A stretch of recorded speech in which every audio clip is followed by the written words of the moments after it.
Fala, lindeza! Muito bom dia! Estamos começando aqui mais um episódio do nosso quadro Leitura de Fazedor. Nessa temporada, nós estamos lendo juntos este incrível livro do Daniel Kahneman. O livro é O Rápido e Devagar, Duas Formas de Pensar. Ele fala sobre os sistemas que nós temos dentro da nossa cabeça. Ele classifica como sistema 1, que é o mais impulsivo, que faz as coisas de sopetão, sabe? Tipo, quando alguém chega e esbarra em você, você empurra a pessoa de volta. Ou quando alguém joga alguma coisa, você pega no ar, né? E o lado mais analítico, que faz você pensar duas vezes antes de tomar uma decisão, tá bom? Além disso, tá numa parte bem legal do livro, falando sobre os priming. O que é um priming? É tipo uma premissa, saca? Eles fizeram um estudo da seguinte maneira. Colocaram um grupo de pessoas da mesma idade, jovens, né, adolescentes e tal, para fazer leituras de trechos de livros, palavras e associar com imagens. Essas palavras eram coisas voltadas para a terceira idade. Não tinha a palavra velho, mas tinha aposentar-se, cadeira de balanço, biscoitos e algumas fotos de coisas vintage, né? Coisas que instintivamente a gente associa a vovó, né, a filmes de época e etc. Depois de passar por esse experimento, né, anotando as palavras que eles mais identificaram, eles passavam pelo mesmo corredor. E eles notaram que as pessoas que viam coisas relacionadas a velhos, a terceira idade, a vovô e etc., andavam um pouco mais encurvados e um pouco mais devagar. E as pessoas que viram coisas de jovens, de adolescentes e etc., elas andavam mais eretas e um pouco mais animadas. E aí criou-se, né, uma investigação para saber como que era isso. E várias coisas foram identificadas. Por exemplo, quando as votações, né, das eleições eram em escolas, geralmente os candidatos que falavam mais sobre saúde e educação, eles se privilegiavam mais nesses lugares, né? Então a premissa, né, o priming, ele é importante por causa disso. O ambiente todo e todo o contexto do que você faz conta uma história e isso fica enraizado em quem consome de você, seja conteúdo, conversa e etc. Vamos continuar, né? Porque assim, essas são reflexões minhas e é mais interessante a gente ver o que o autor trouxe pra gente, tá bom? Para você que não acompanhou desde o começo, no nosso canal do YouTube tem a reprise desde a primeira leitura. Esse é o quinto livro que a gente está lendo juntos. Começar a semana aprendendo e ficando mais inteligente juntos, tá bom, pessoal? O sistema pediu para mim avisar vocês que vocês podem convidar pessoas para vir assistir a live. Se você conhece pessoas que se interessam por leitura, pessoas que se interessam por cultura, convide essas pessoas para assistir essa live. Você pode curtir a live para me ajudar também, ou você pode ficar aqui comigo até o final. E existe também a opção de presentes, ó, que vocês podem mandar. Isso ajuda de alguma forma que eu não descobri ainda, mas pode mandar café, essas coisas ali, tá bom? Vamos continuar de onde a gente parou. Tensão e esforço. A simetria de muitas conexões associativas foi um tema dominante na discussão de coerência associativa. Como vimos antes, pessoas que são levadas a sorrir ou a fechar a cara, segurando um lápis com a boca ou prendendo uma bola entre as sobrancelhas, fica enrugada. Ou prendendo uma bola entre as sobrancelhas, fica enrugada. Elas ficam inclinadas a sentir emoções que uma carranca ou um sorriso normalmente expressa. A mesma reciprocidade autorreforçada é encontrada em estudos de conforto cognitivo. Por um lado, a tensão cognitiva é vivenciada quando as operações trabalhosas do sistema 2 estão envolvidas. Por outro, a experiência da tensão cognitiva, seja qual for sua origem, tende a mobilizar o sistema 2, mudando a abordagem que as pessoas fazem dos problemas de um modo intuitivo, casual, para um modo mais empenhado e analítico, que é o que a gente falou. Esqueci de falar desse experimento que eles fizeram. Pediram para as pessoas fazerem um teste onde tinham várias palavras espalhadas. E para uma delas foi pedido para segurar o lápis de lado, assim, na boca, assim, ó. Assim. E para outras, para segurar com os lábios, assim, ó, de frente. As pessoas que seguraram o lápis de lado, elas escolheram mais coisas relacionadas com felicidade, alegria e etc. Porque os músculos que você usa para segurar um lápis na boca, ó, são os mesmos de dar um sorriso, ó. A mesma coisa, sorriso, mesma coisa. Já quando você segura assim, ó, você está franzindo a cara. Então essas pessoas que fizeram o teste, elas foram para um lado mais sério, mais triste, mais carrancudo. E só de mudar a musculatura do rosto mesmo. O problema do bastão e da bola foi mencionado anteriormente como um teste para a tendência das pessoas responder a perguntas com a primeira ideia que lhes vem à cabeça, sem verificação. O teste do reflexo cognitivo de Shane Frederick consiste no problema do bastão e bola e dois outros, todos escolhidos porque evocam uma resposta intuitiva imediata que é incorreta. Os outros dois itens no teste são... O teste da bola é muito interessante. É um teste matemático que é pegadinho. São necessárias 5 máquinas por 5 minutos para fazer 5 aparelhos. Quanto tempo 100 máquinas precisam para fazer 100 aparelhos? 100 minutos ou 5 minutos? Né? Instintivamente eu acho que são 100 minutos. Porque se 5 minutos faz 5, então 100 minutos faz 100. Provavelmente está errado. Num lago há uma área coberta por ninféias. Todos os dias a área dobra de tamanho. Se leva 48 dias para a área cobrir o lago todo, quanto tempo leva para cobrir metade do lago? Se leva 48 dias para cobrir o lago todo, quanto tempo leva para cobrir metade do lago? 24 dias ou 47 dias? Para mim, se em 48 é tudo, em metade é 24, que é metade de 48. Mas esse é o meu sistema 1 trabalhando, é a minha resposta intensiva, minha resposta automática. Provavelmente está errado, mas vamos ver. As respostas corretas para ambos os problemas estão em uma nota de rodapé no final da página. Os condutores da experiência recrutam 40 alunos de Princeton para realizar o teste. Metade deles viu os problemas numa tipologia pequena impressa em cinza desbotado. Outros eram legíveis, mas a tipologia induzia a tensão cognitiva. Os resultados contam uma história clara. 90% dos alunos que viram os testes em tipologia normal cometeram pelo menos um erro no teste. Mas a proporção caiu para 35% quando a tipologia era a tipologia mal era legível. Você leu isso corretamente. O desempenho foi melhor com a tipologia ruim.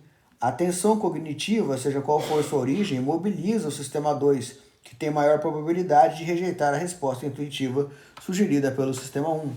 Ou seja, eles dificultaram a leitura para as pessoas analisarem, ficar forçando a vista, que porra tá escrito aqui. E essas pessoas que estavam com o exame com a leitura mais cagadinha, elas tiveram um sucesso melhor. O prazer do conforto cognitivo. Sim, a resposta, né? São necessárias 5 máquinas para fazer... 5 máquinas trabalhando por 5 minutos para fazer 5 aparelhos. Quanto tempo 100 máquinas precisam para fazer 100? 100 minutos ou 5 minutos? A resposta para essa pergunta na minha cabeça era 100 minutos, mas a resposta correta é 5 minutos. Já na de baixo, no lago, há uma área coberta por ninféias. Todos os dias a área dobra de tamanho. Se leva 48 horas para cobrir o lago todo, quanto tempo leva para cobrir metade do lago? No caso, 48 é o inteiro, metade de 48 é 24. Então a resposta intuitiva é essa, mas a resposta correta é 47. O cérebro engana. Um artigo intitulado Mind at Easy puts a smile on the face. Sim, easy. A mente, à vontade, põe um sorriso no rosto. Descreve um experimento em que os participantes foram brevemente apresentados a fotos de objetos. Algumas dessas imagens eram tornadas mais fáceis de reconhecer, apresentando-se a silhueta do objeto pouco antes de ser mostrada a imagem completa.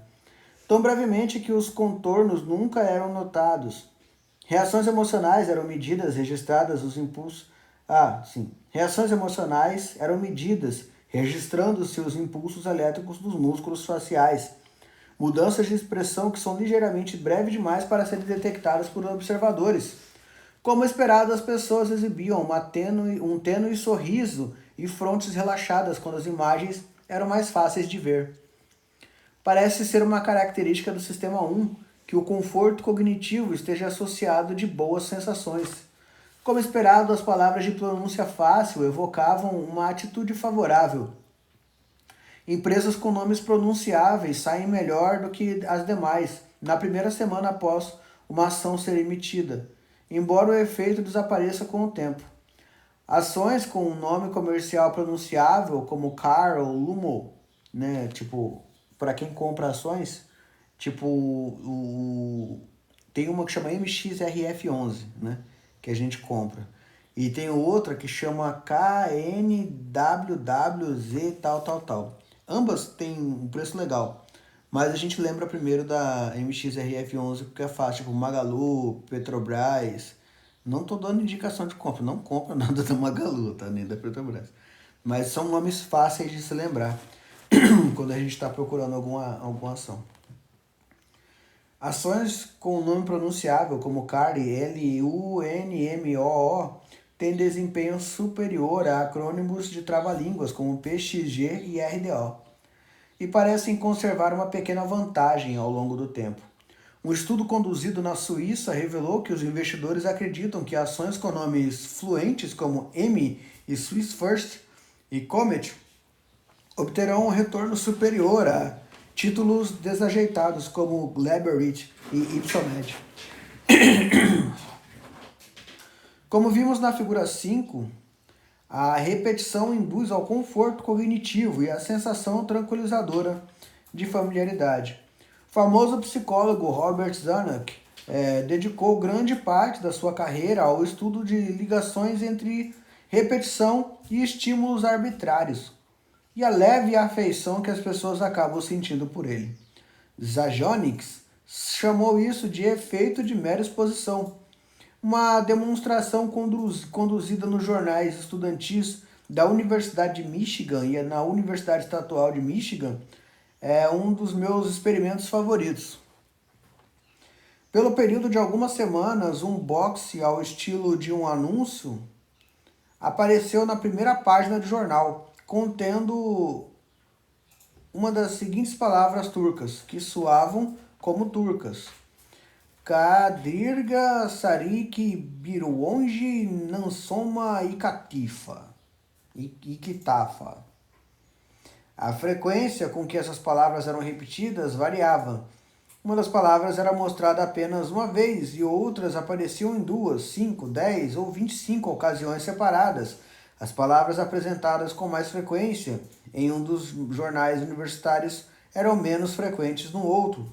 Nenhuma explicação foi oferecida e as perguntas dos leitores eram respondidas com a afirmação de que a pessoa que paga pelo anúncio queria o anonimato. Quando a misteriosa série de anúncios terminou, os pesquisadores enviaram questionários para a comunidade universitária, pedindo impressões a respeito das palavras, se significavam algo bom ou se significavam algo mal. Kadirga, Sarisik, Biwondini, Nansoma e Titaf. Aí perguntavam se parecia algo bom ou algo mal. Depois que você termina de falar isso, né, Cardina, não sei o que lá, a sensação que dá é que você vai falar, vai sair um raio da sua mão, sabe? Os resultados foram espetaculares. As palavras que foram apresentadas com maior frequência receberam classificação muito mais favorável do que as palavras que foram apresentadas apenas uma ou duas vezes. A descoberta foi confirmada em muitos experimentos usando caracteres chineses, rostos ou polígonos com formato aleatório. O efeito de mera exposição não depende da experiência consciente de familiaridade. Na verdade, o efeito não depende nem um pouco da consciência. Ele ocorre mesmo quando as palavras ou imagens repetidas são exibidas tão rapidamente que os observadores nem sequer têm consciência de a terem visto. Eles ainda acabam gostando das palavras ou imagens que foram apresentadas com mais frequência. Como deve estar claro a essa altura, o Sistema 1 pode responder às impressões do evento, do qual o Sistema 2 não tem conhecimento. De fato, o efeito de mera exposição é, na verdade, mais forte para estímulos que o indivíduo nunca vê conscientemente. Zajonich argumentou que os efeitos da repetição no gosto é um fato biológico de profunda importância e que isso se estende a todos os animais. Para sobreviver em um mundo frequentemente perigoso, um organismo deve reagir cautelosamente a um estímulo novo, como o retraimento e medo. As perspectivas de sobrevivência são ruins para um animal que não desconfia de coisas novas. Entretanto, um enfraquecimento da cautela inicial também constitui adaptação, se o estímulo na verdade for seguro. O efeito de mera exposição ocorre, alegou Zizek, porque a exposição repetida de um estímulo não é acompanhado de nada ruim. O estímulo, assim, acabará por se tornar um sinal de segurança, e segurança é algo bom.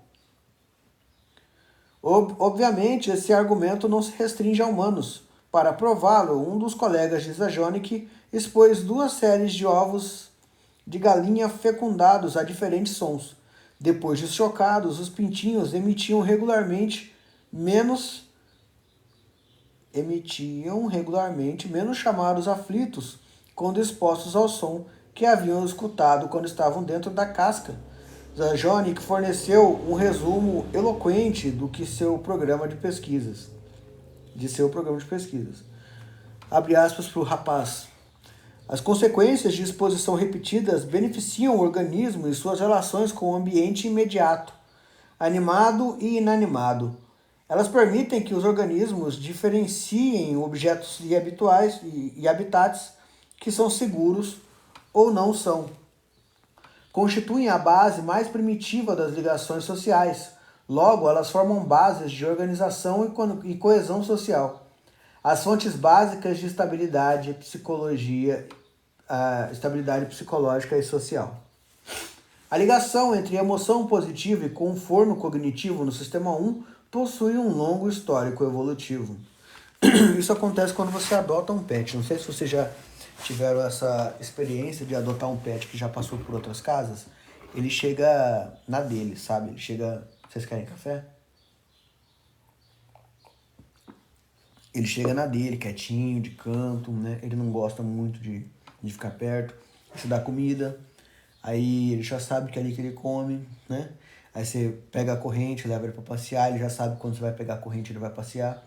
Então, repetir isso. E alguns comandos, sai, quieto, senta, não pode, né? Essas repetições vão criando para ele alguns tipos de rituais. Com o tempo, quando ele quer passear, ele acaba trazendo a correia para você. Quando ele quer comer, ele pega a vasilhinha dele e fica mexendo nela, né? Quando ele quer brincar com você, ele deita no chão, fica te olhando. Alguns comportamentos de repetição que para ele significam alguma coisa em troca, né? É confortável, é seguro fazer aquilo. Mesmo que ele saiba que ele não é dali, né? Que ele estava em outra casa, que ele estava em outro lugar, que ele tá ali agora com você, tipo assim, eu morava lá, agora eu tô aqui, então eu tô longe da minha casa, então eu não tô bem. Então ele cria alguns recursos para se sentir seguro. Conforto, humor e intuição. Por volta de 1960, um jovem psicólogo chamado Saranov Mednick imaginou ter identificado a essência da criatividade. Sua ideia era tão simples quanto poderosa. Criatividade é uma memória associativa que funciona excepcionalmente bem. Ele inventou um teste chamado teste de associação remota, que continua a ser utilizado com frequência em estudos de criatividade. Para um exemplo fácil, considere 3 palavras a seguir: cottage, swish e cake. Né? Swish não de deslizar, swish de tipo suíço mesmo. Swish. Você consegue pensar numa palavra que esteja associada com todas as 3? Provavelmente você percebeu que a resposta é queijo. Agora tente esta. Tá bom. Queijo cottage, queijo suíço e queijo e bolo de queijo, né? Tipo cheesecake. Agora tente estas. Dive, light, rocket, né? Tipo mergulho, luz e foguete. Esse problema é mais difícil, mas tem uma única resposta correta que qualquer falante de inglês reconhece, embora menos de 20% de uma amostra de alunos em 15 segundos. A resposta é céu. Claro, nem toda trinca de palavras apresenta uma solução, né? Dive, mergulho, light, luz, rocket, né? Aquele...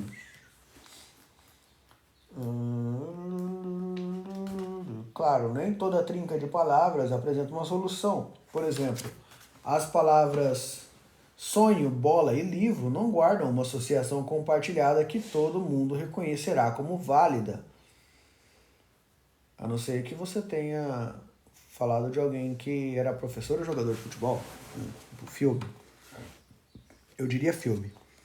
Diversas equipes de psicólogos alemãos estudaram esse efeito em anos recentes e chegaram a notáveis descobertas sobre o conforto cognitivo. Uma das equipes levantou duas questões. Será que as pessoas sentem uma trinca de palavra? Sentem que uma trinca de palavra possui uma solução antes de saberem qual é essa solução? De que modo o humor influencia o desempenho nessa tarefa? Para descobrir, eles primeiro tornaram parte de seus voluntários felizes e outros tristes, pedindo-lhes que pensassem durante vários minutos em episódios felizes ou tristes de sua vida. Depois apresentaram a essas pessoas uma série de trincas, metade delas ligada, como no caso de Dive, Light, Rocket, e metade delas sem ligação, como Sonho, Bola e Livro. Dream, Ball, Book. E instruindo-as a apertar uma de duas chaves bem rapidamente para indicar sua conjectura sobre onde a trinca se ligava. O tempo concedido para a conjectura era de 2 segundos. Era claramente curto demais para que a verdadeira solução viesse à mente de quem quer que fosse. A primeira surpresa foi ver que os palpites das pessoas são bem mais precisos do que seria por acaso. Achei isso assombroso. Uma sensação de conforto cognitivo aparentemente é gerada por um sinal muito fraco vindo das máquinas associativas, que sabe que as 3 palavras são coerentes, compartilham uma associação, muito antes de a associação ser puxada da memória. O papel do conforto cognitivo no julgamento foi confirmado experimentalmente por outra equipe alemã. Manipulações que aumentam o conforto cognitivo, né, o priming, que a gente falou no começo, aumentam todas as tendências a ver como as palavras são ligadas. Outra descoberta notável é o poderoso efeito do humor nessa performance intuitiva. Os pesquisadores calcularam um índice de intuição para medir o grau de exatidão. Descobriram que deixar os participantes de bom humor antes de fazer o teste, fazendo-os ter pensamentos felizes, mais do que dobrava o grau de exatidão. Um resultado ainda mais surpreendente é que as pessoas felizes eram completamente incapazes de realizar tarefas intuitivas de forma precisa. Sua conjectura não era melhor do que os resultados aleatórios. O humor, evidentemente, afeta operações do sistema 1. Quando estamos desconfortáveis e infelizes, perdemos o contato com essa intuição. Essas descobertas vêm a somar com a evidência cada vez maior de que bom humor, intuição, criatividade, credulidade e confiança ampliada no sistema 1 formam um agrupamento. No outro plano, tristeza, vigilância, desconfiança, abordagem analítica e esforço ampliado também andam juntos, ou seja, nunca tome decisões quando você estiver muito feliz, porque você vai fazer merda. Você vai fazer muita merda. Ainda mais se tiver todo mundo feliz e tiver que todo mundo decidir. Tipo, e aí, cara, vamos lá fazer aquela trilha? Porra, todo mundo vai ser massa pra caralho, vamos lá, 5 da manhã eu passo aí, você fala, vamos mesmo, cara. 5 da manhã você tem que ir pro meio do mato, tem um cara na sua porta, e aí, partiu a trilha? Você fala, puta merda, o que eu vou fazer esse negócio? Aí chove, você quebra a perna. Um estado de bom humor afrouxa o controle do sistema 2 sobre o desempenho. Quando de bom humor, as pessoas se tornam mais intuitivas e mais criativas, mas também menos vigilantes e mais propensas a cometer erros lógicos. Aqui, mais uma vez, como o efeito de mera exposição, a conexão faz sentido biológico. Bom humor é o sinal de que as coisas estão indo bem de modo geral. O ambiente está seguro e não há problema em manter a guarda baixa. Mau humor indica que as coisas estão indo muito bem, não estão indo muito bem. Pode haver alguma ameaça, vigilância se faz necessária. O conforto cognitivo é tanto uma causa como uma consequência da sensação agradável. O teste de associação remota tem mais a nos dizer sobre a ligação entre conforto cognitivo e efeito positivo. Considere brevemente duas trincas de palavras: sono, correio, interruptor. Essas três palavras têm conexão com uma coisa só. Sal, fundo, espuma. Essas três também. Na segunda, eu identifico mar, né? Oceano, etc. Na primeira, eu não me identifico com nada. Eu me identifico com, sei lá, carteiro, carta, leitura, alguma coisa assim. Você não teria como saber, é claro, mas medições de atividades elétricas nos músculos do seu rosto provavelmente revelam um ligeiro sorriso quando você leu a segunda trinca, que é coerente. A solução é mar. Eu acertei porque, né, o cérebro do pai. Essa reação de sorrir diante da coerência aparece em indivíduos que não receberam informação alguma sobre associações comuns. Eles são meramente apresentados a uma trinca de palavras arranjadas verticalmente e instruídos a pressionar uma barra de espaço depois de terem lidas. A impressão de conforto cognitivo vem quando as apresentações de uma trinca coerente parecem ser moderadamente prazerosas em si mesmas, né? Porque, por exemplo, quando eu penso em mar, eu lembro de quando eu viajei com a minha esposa, que a gente brincou na praia, mar, pai, caixote, e o sogro gritando pra gente não ir pro fundo. Então, muita coisa passa na cabeça. A evidência que temos sobre boas sensações, conforto cognitivo e a intuição de coerência é, como dizem os cientistas, correlacional, mas não necessariamente causal, né? Conforto cognitivo e sorrisos ocorrem juntos, mas será que de fato as sensações boas levam à intuição de coerência? Sim, elas levam. A prova vem de uma inteligente abordagem experimental que tem se tornado cada vez mais popular. Alguns participantes ouviram um pretexto fornecendo uma explicação alternativa para uma boa sensação. Os pesquisadores lhe diziam que havia uma música sendo tocada em seus fones de ouvido e que uma investigação anterior mostrara que aquela música influenciaria as reações emocionais dos indivíduos, né? Falar assim, ó, escuta essa música e assim, a gente descobriu que essa música influencia no... Cadê aqui, ó?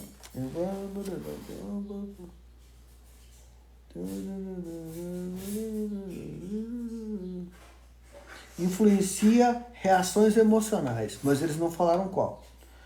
Essa explicação elimina completamente a intuição de coerência. A descoberta mostra que a breve reação É o quê? Que a breve reação emocional que se segue à apresentação de uma trinca de palavras, agradável se a trinca é coerente, desagradável de outro modo, é na verdade a base dos julgamentos de coerência. Não há nada aqui que o Sistema 1 não possa fazer. Mudanças emocionais agora são esperadas e, como não causam surpresa, não estão ligadas casualmente às palavras. Isso é o melhor que a pesquisa psicológica pode conseguir em sua combinação de técnicas experimentais e em seus resultados, que são ao mesmo tempo robustos e extremamente surpreendentes. Aprendemos muito sobre o funcionamento automático do Sistema 1 nas últimas décadas.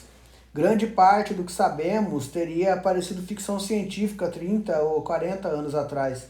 Era algo além da imaginação que uma tipologia ruim pudesse influenciar o julgamento de veracidade e melhorar o desempenho cognitivo, ou que uma reação emocional ao conforto cognitivo de uma trinca de palavras servisse de medição para a impressão de coerência. A psicologia avançou muito.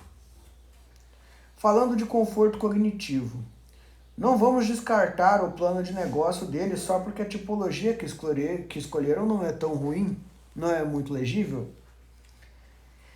É normal que a gente fique inclinado a acreditar nisso porque foi repetido com tanta frequência, mas vamos pensar a respeito mais uma vez. Isso aqui é a gente saindo do automático. Familiaridade engendra apreço. O que é engendra?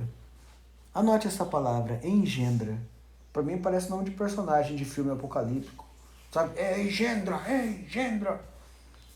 Engendra apreço. Esse é um efeito de mera exposição. Estou num ótimo humor hoje. Meu sistema 2 está mais enfraquecido do que o normal. Devo tomar cuidado extra. É o que eu falei. Nunca tome uma decisão quando você estiver muito feliz. Você vai fazer merda.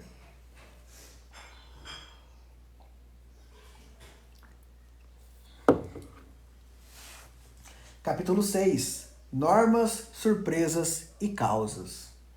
As características e funções do Sistema 1 e do Sistema 2 foram agora apresentadas como um tratamento mais detalhado do Sistema 1. Combinando metáforas livremente, temos em nossa cabeça um computador extraordinariamente poderoso, não rápido para os padrões convencionais do hardware, mas capaz de representar a estrutura do nosso mundo mediante vários tipos de ligações associativas, numa vasta rede de vários tipos de ideias.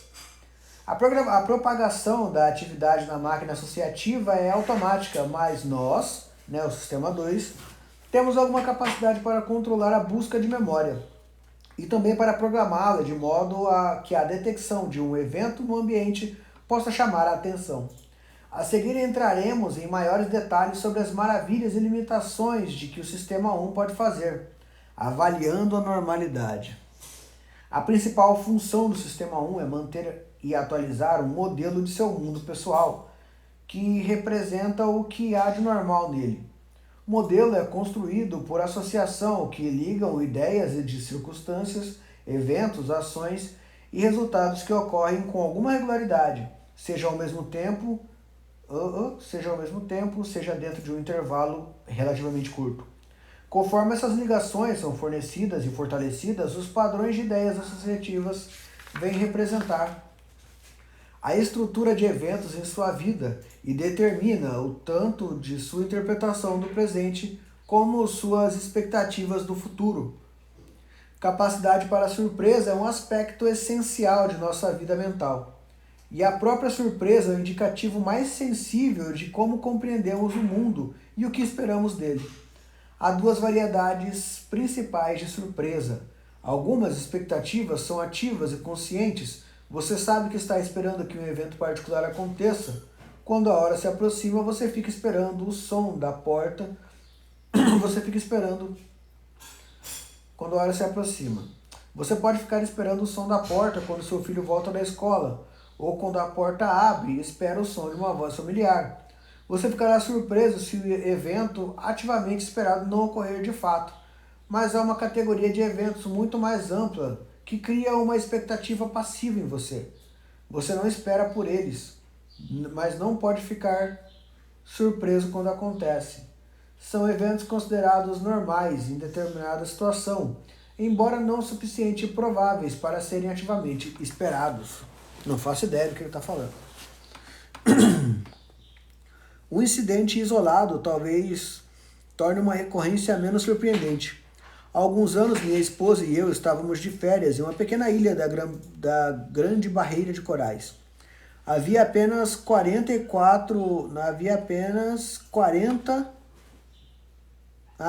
quartos de hospedagem na ilha.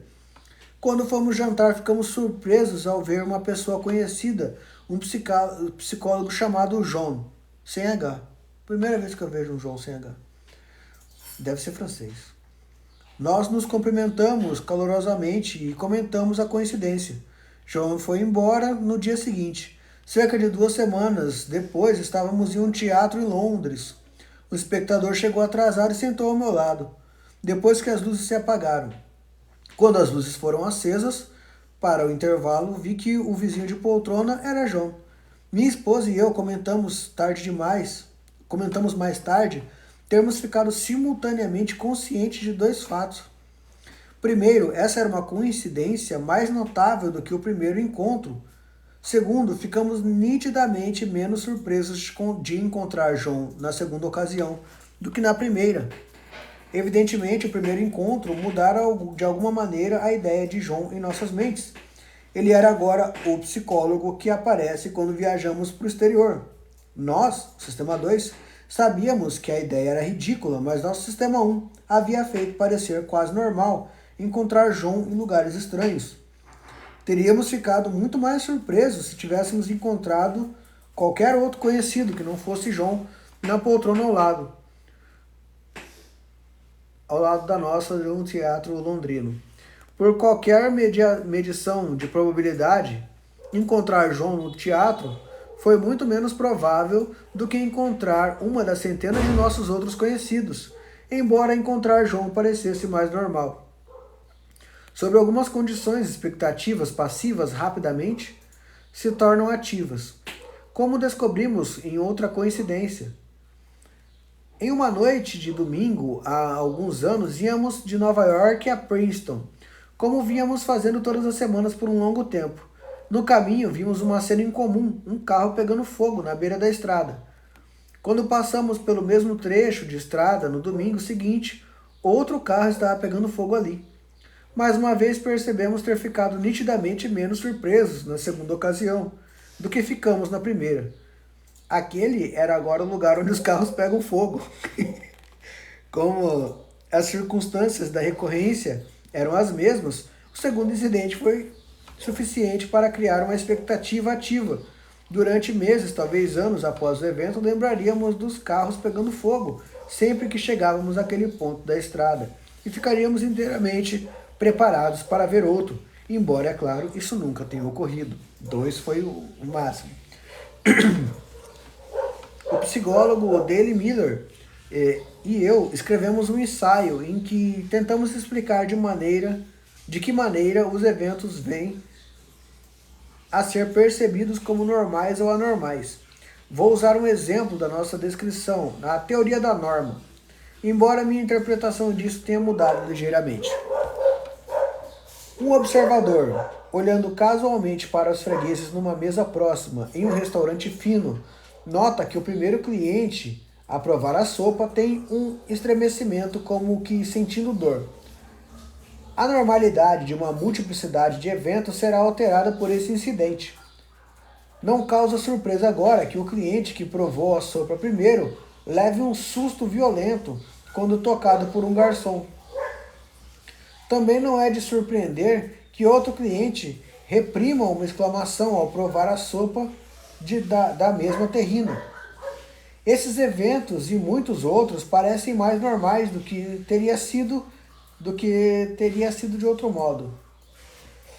Mas não necessariamente porque confirmaram expectativas prévias. Antes, eles parecem normais porque convocam o episódio original. Vão recuperá-lo da memória e são interpretados em conjunção dele, que é a mesma coisa que ele falou do carro. Imagine-se como um observador no restaurante. Você ficou surpreso com a reação pouco usual do primeiro freguês diante da sopa. E surpreso outra vez com a reação assustada ao contato com um garçom.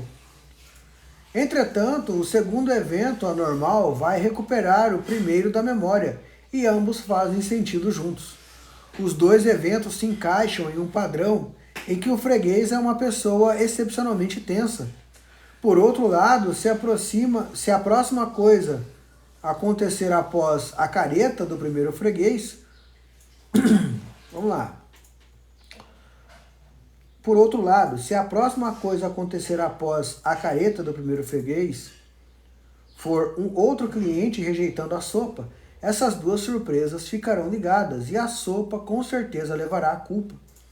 Quantos animais de cada espécie Moisés levou na arca? O número de pessoas que detectam que está errado com essa pergunta é tão pequeno que ela já foi batizada de a ilusão de Moisés. Moisés não levou nenhum animal na arca, foi Noé que fez isso. Como o incidente do tomador de sopa estremecendo, a ilusão de Moisés é prontamente explicada na teoria da norma.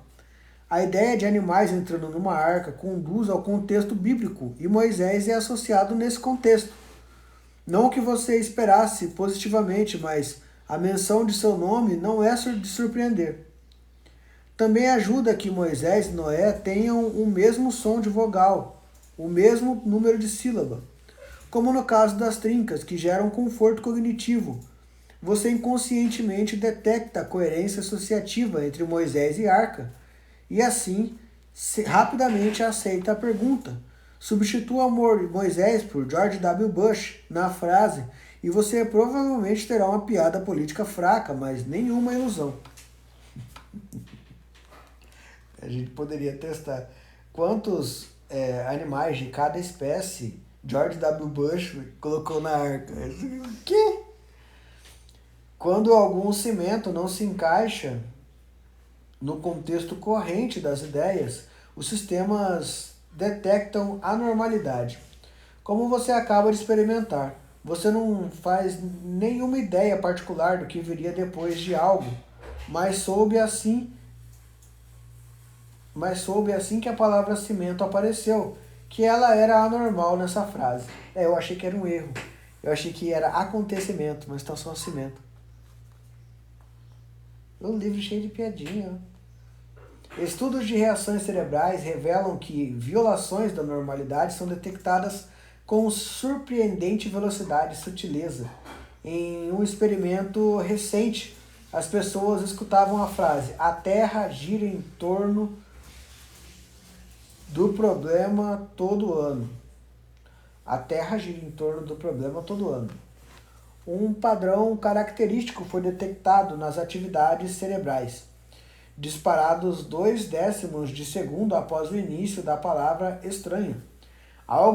Sim, por isso que eu travei. Algo ainda mais notável, a mesma reação cerebral ocorre na mesma velocidade quando a voz masculina diz: "Acho que estou esperando um bebê porque sinto enjoo toda manhã." Ou quando uma voz britânica aristocrata diz: "Tenho uma enorme tatuagem nas minhas costas." É tipo, imagina um padre falando isso. "Eu tenho uma tatuagem de um dragão gigantesco na minha costa." Padre? Só caralho, não faz sentido. Uma vasta quantidade de conhecimento de vida deve ser instantaneamente exigida para lidar com a incongruência a ser reconhecida. A voz deve ser identificada como a de uma inglesa de classe alta e confrontada com a generalização de grandes tatuagens são algo incomuns à classe alta.